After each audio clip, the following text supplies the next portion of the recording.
What's up, guys? Tactical here. UFC Fight Night just ended. Carlos Prates versus. I'm blanking on the name already. Holy shit. But, we're all. Magny. Magny. Thank you. We're also joined by a guest. If you want to introduce yourself. Fuck. There we go. But yeah, I have a guest here. This is. I'm sorry, I'm blanking on your name again, man. I'm so sorry. That's Uh, no problem, man. My real name is Jeroen because it's Dutch, but my friends call me Jay, so alright, it's all Jay. good. Jay, that's better. Okay, so we're gonna start off with the main event. Neil Magny versus Carlos Prates. This was an unbelievable performance by Carlos Prates. Neil Magny was looking really good in the first, but man, Prates fourth fourth knockout of the year, and yeah, whatever you want to add. Yeah, it was a really good fight.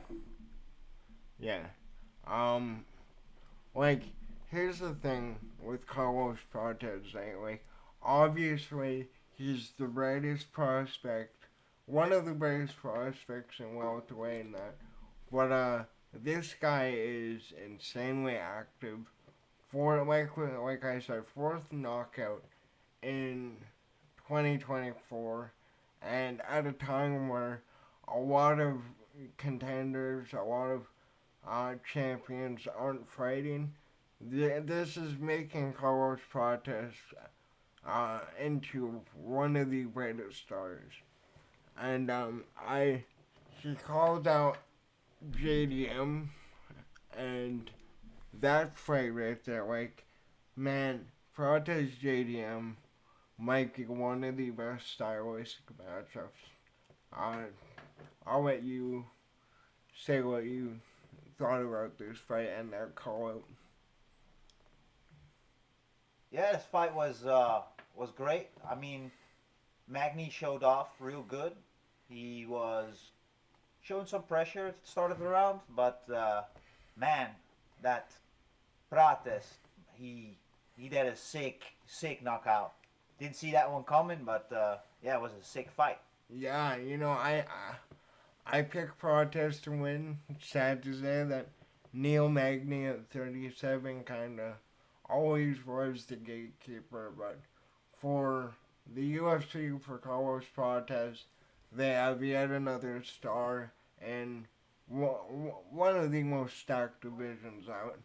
Moving on to the co-main event, Joe Marchant versus Renier de Ritter. This fight was tough, man. This fight was tough. I might let you take this one because you're a huge Renier de Ritter fan. Yeah, I was looking very forward to him because he's Dutch like me. Yeah, he did. It was a task for him. I expected a little bit more from him, but yeah. On the other hand, Gerald is a tough guy, and stylistically, I think he had a big disadvantage against him because he's a scrapper, and Yeah, Mearshart is a very underrated guy. I think so. yeah, like He did good. yeah. We all think about the Hamzat losses, about like the losses in Merchart's career. Well, Merchart really is like highly underrated in my opinion, and for Renier de Ritter, we'll have to see how his career in the UFC pans out. But for a first fight in the UFC, kind of concerning. And at middleweight, he is going to have to run a gauntlet of guys who have insane wrestling, really good striking. Like, I don't think middleweight has been in a better position. Just like every other weight class ever. Yeah, it's tough. It's like I expected a little bit more from him as well, but I agree. It's like top 15 will be it will get more hard for him every time, and hard to see him walk through anyone above Gerald Meerschaert, Yeah, you know. I mean, and again though, this is something I have to take into account. This is the first fight in the UFC, and when you compare the UFC to one, to Bellator, to PFL, any organization on the planet, it is different here. The level of competition is much higher, and again, that's what we're gonna see. But let's move Yeah, on to Gaston Bolanos versus Cortavius Romeos. This was a really, really fun fight. I I enjoyed this fight a lot. Like Bolanos was really dominant in the striking. Cortavius was able to mix in the grappling really effectively. But yeah, like this fight, we were at the edge of our seats every minute of this fight because like it was like every 15 seconds the fight could have been stopped. I'll let you say what you thought about this fight. yeah, I thought it was a good fight. Definitely the first round went back and forth real quick. Good scraps. Thought Romeo's looked very good at the start of the fight. Um, in the end, the other guy, yeah, looked good. Especially second round, it was like hard to judge in my eyes. Those rounds was a Yeah. very entertaining fight to watch. But yeah, in the end, our I think he was from Peru, right? The guy Uh, who won. yeah, I think yeah, Peru. Um, Yeah, yeah, it was a good fight. I think. I it think was it a was good a fight. was a very entertaining fight. But also, I gotta point this out too. Romeo's was what 5'4", 5'3". Bolanos is what 5'10", 5'9", around there. Yeah, But could be. Yeah, it's I think it's yeah, bantamweight. Yeah, the bantamweight. Yeah. yeah.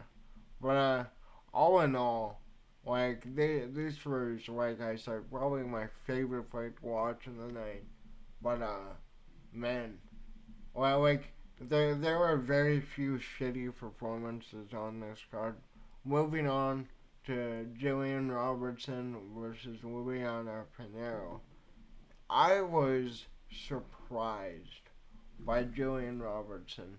You know, I picked her to win mainly because she's a Canadian. It'd be nice to get a couple of us up there, but this was a phenomenal performance of Jillian Robertson.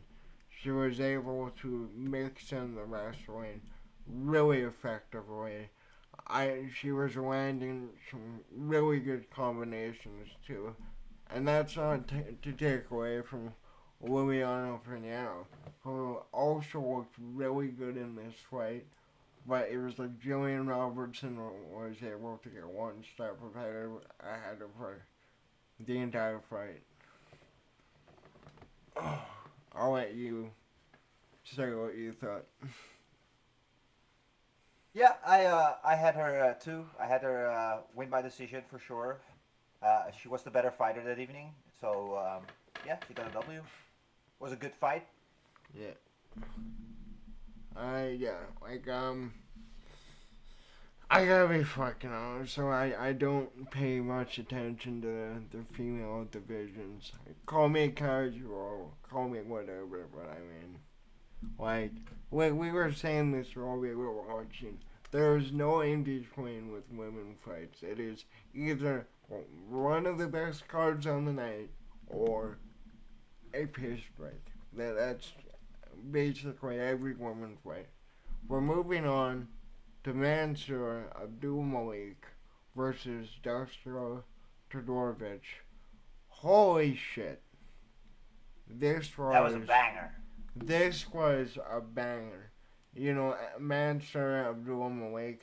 This was his debut, and I didn't realize that he trained with Sean Strickland, but good God, dude, this guy like he works like a light heavyweight at middleweight. Like I don't know how he he's able to fight in this division, but this wasn't a competitive fight whatsoever. He basically ran through Mansour and got the knockout.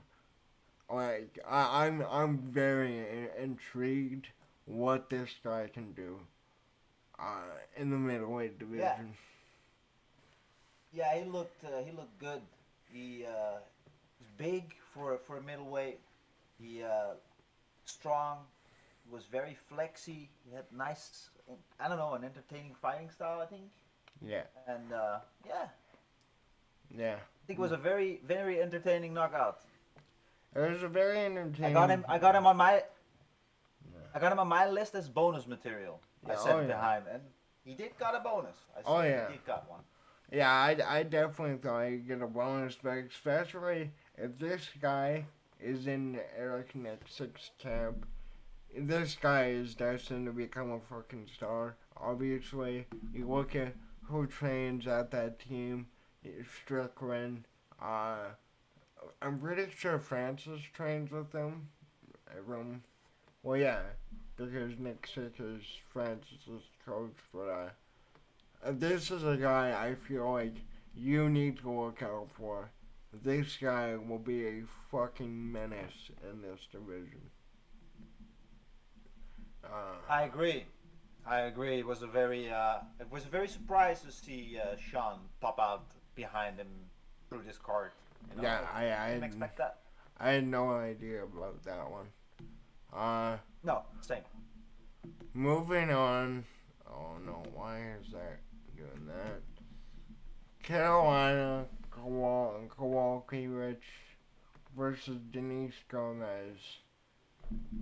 This fight legitimately was a matter of one was lesbian, one wasn't, and the lesbian used her superpowers, and this was one of like the craziest beatdowns I've seen in the women's division. Obviously, it's nowhere near anything like a Zhang Wei versus Joanna Jędrzejczyk, but this girl basically did whatever she wanted to Carolina, and but thing was though is that Carolina was able to look good at certain times. She was able to put together a lot of beautiful combinations, and it was just Gomez. I found she was able to just land more.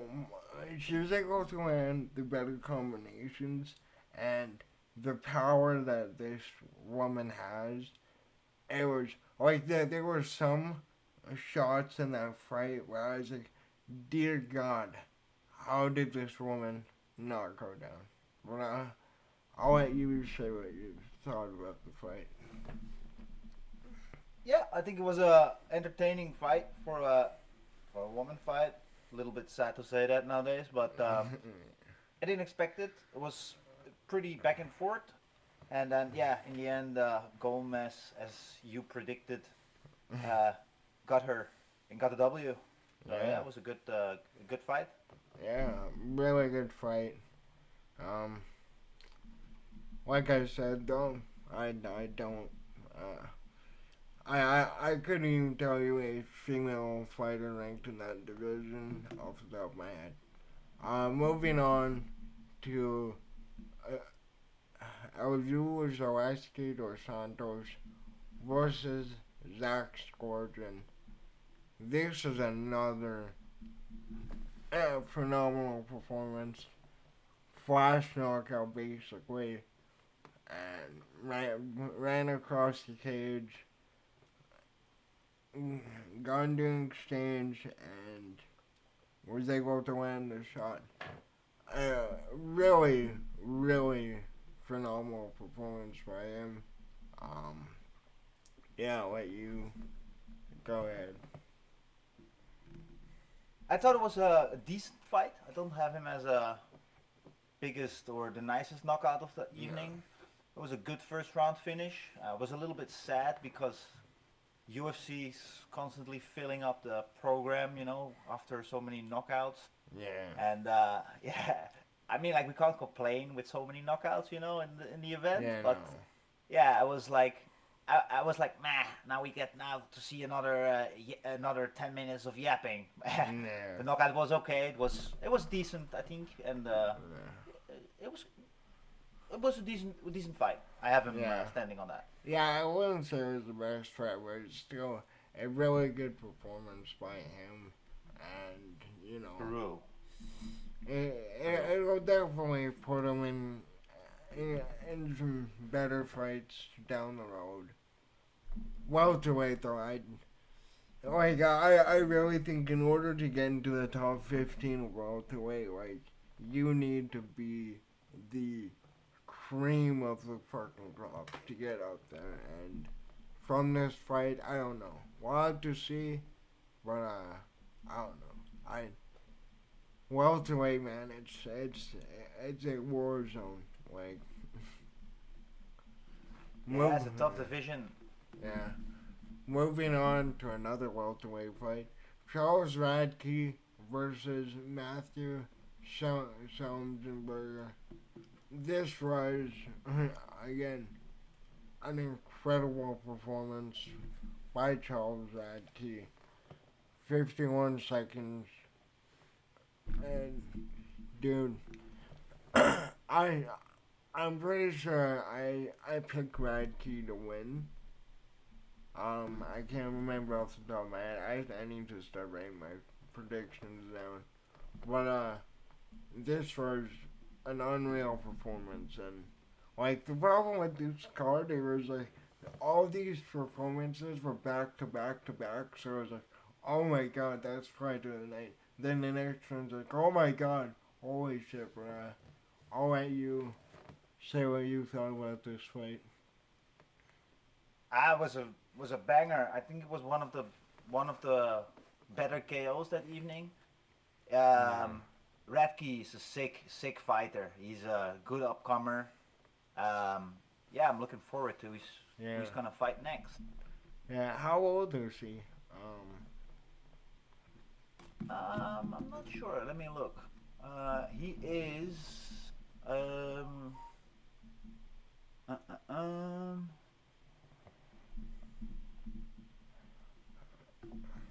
why it doesn't say that?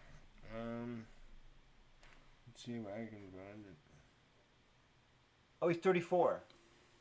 34? Yeah. I mean, he's basically in his prime now. I don't know. We'll see. Conditioning and that is a lot better than it used to be. But again, like I've said with every welterweight fight, good work up there. Next we go to Cody Stamen versus Damone Blackshear. Man, Damone Blackshear, this was a really, really good performance by him. Was able to get the submission early, or late in the first round. But I thought he looked good. I thought he looked fast. I'll Yeah. let you say what you Very want. exciting fighter. Yeah. Yeah, I was looking forward to this guy. He was hyped up by some other people. I'm talking about Blackshear, of course. Yeah. And yeah, he delivered, man. It was a fast knockout. I saw immediately. He's Yeah. entertaining. Had a good stance, looked good, and yeah, did the job real well, and yeah, got the W. Yeah. Really good win by him. Yeah, Bantamweight. 100%. definitely will be a fun fighter in bantamweight. Uh, we move on to Trayshawn Gore versus Antonio Trocoli. Um, this again, very quick finish, and Trayshawn Gore, really impressive win. And man, like like I said, I guess this is the first. Yeah, this is the first quick finish, but watching like I sadly swept in and missed like nearly half the card, but I was able to watch all of these fights within one commercial break, and yeah, this Trajan Gore one though, I I was I was really impressed by that one. Yeah, it was good. It was very nice. He had a very early takedown that first round. He, his opponent got out of that. And I was like, whoa, that was pretty impressive. And then he shoot the guillotine against the cage, and he submitted him real quick. It was a good fight. Yeah, and then we get to the opener of Melissa Mullins versus Claudia Segura. This was a really good performance by Melissa Mullins. She looked really sharp on the feet. Was able to land two takedowns, but the in the second round, the takedown she got, she was basically able to beat the ever living shit out of Claudia, win by TKO, and yeah, really good fight to open up the card. Yeah, it was a decent fight. I didn't expect. I was like, is it gonna be a toilet break at the start of the UFC event, which I do most with some Yeah, women fights. But it was not. It was pretty decent. Mullins looked pretty good. Uh, I'm looking forward yeah, to that next fight because yeah, yeah, she looked very explosive. yeah. So now that we made it through the full card, though, I want to circle back to Carlos Prates before we end this video because we gotta talk about this guy, man. 4 knockouts in 1 year, and Yeah, like that's nuts.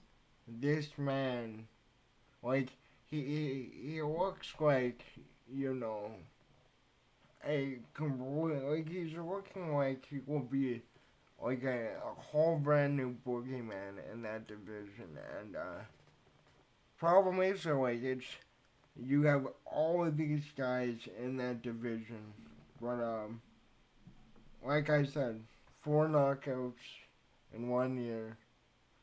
I really think that Prates is gonna give a lot of these guys at the top a lot of trouble. I love the JDM call. I That is a fight I would love to see. Yeah, that's balls that he called him out. That's very nice. I think I'm not sure if he will get that call out because JDM deserves a good opponent and deserves a high-ranked opponent. Obviously, but I still think it's a very good fight. Balls that he called him out because JDM is an animal. Yeah, but yeah. All in all though, like we've been saying, this card was fucking phenomenal. As all of these fight night cards, but next week we got the big one. We got MSG, the card that has nearly lost every fucking fight that was booked for that card, but still should be fun. Allegedly. Allegedly, yeah. Allegedly. But I don't know. Um, I'm gonna leave. I'm gonna leave his YouTube channel in the description, and I'll let you kind of talk about like the YouTube channel you're building. Then we'll wrap it up, I guess. Yeah, cool. I'm not sure because I'm still in the creative modus, so I don't know exactly how I'm gonna call it, but it will be a companion stream-ish channel about Yeah, MMA. yeah, yeah. I definitely like yeah, me and him like he messaged me through comments and that like that. We talked through Instagram, ended up getting on a Discord call, and you know ended up rapping out for a few hours. And yeah, like well, we're both huge MMA fans. We both love the sport, and you know, next year especially though, I feel like some of the fights that they can put on, barring injury and contract issues and that, we're gonna see a shit ton of fun fights. But Hell either yeah. yeah, either than that though, thanks for watching. Let us know in the comments what did you think about this Fight Night card, and yeah, we are planning on doing fight companions. I don't know when we'll be able to do that. We wanted to do it today, but I slept in until like fucking 4 o'clock sadly. But look out for those.